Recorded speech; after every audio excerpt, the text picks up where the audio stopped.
இந்த 10 விஷயங்களை ஃபாலோ பண்ணீங்கன்னா வெயில் காலத்தில் ஏற்படுற உடல் பிரச்சனைகளை வராமல் இருக்கும். என்ன 10 விஷயம் அப்படிங்கிறது இந்த வீடியோவில் பார்க்கலாம் வாங்க.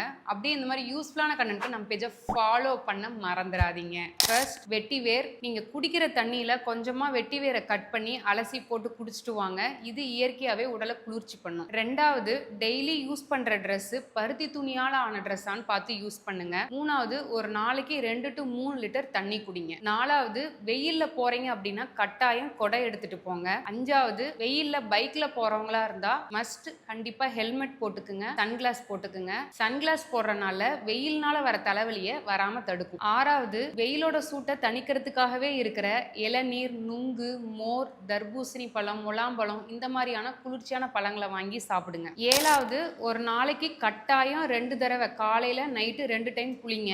எட்டாவது, டீ காஃபி குடிக்க வேண்டாம்னு சொல்லல, வெயில் அதிகமாக இருக்கிறனால டீ காஃபி குடிக்கிறவங்களா இருந்தால் கம்மி பண்ணிக்கிங்க. ஒரு நாளைக்கு 1 or 2 கப்ஸ் டீ காஃபி போதும். ஒன்பதாவது, நைட்டு படுக்க போகிறதுக்கு முன்னாடி தொப்புள்ள விளக்கெண்ணெயை 2-3 ட்ராப் விட்டு லைட்டாக ஒரு சர்க்குலர் மசாஜ் கொடுத்துட்டு தூங்குங்க, உடல் சூட்டை குறைக்கும். பத்தாவது, வாரத்துக்கு 2 தடவை கட்டாயம் எண்ணெய் தேய்ச்சி குளிங்க. இந்த 10 டிப்ஸையும் ஃபாலோ பண்ணீங்க அப்படின்னா வெயில் காலத்தில் ஏற்படுற உடல் தொந்தரவுல இருந்து நம்ம கடந்து வந்துடலாம். இந்த வீடியோ யூஸ்ஃபுல்லாக இருந்துச்சுன்னா சேவ் பண்ணிட்டு ஷேர் பண்ண மறந்துடாதீங்க.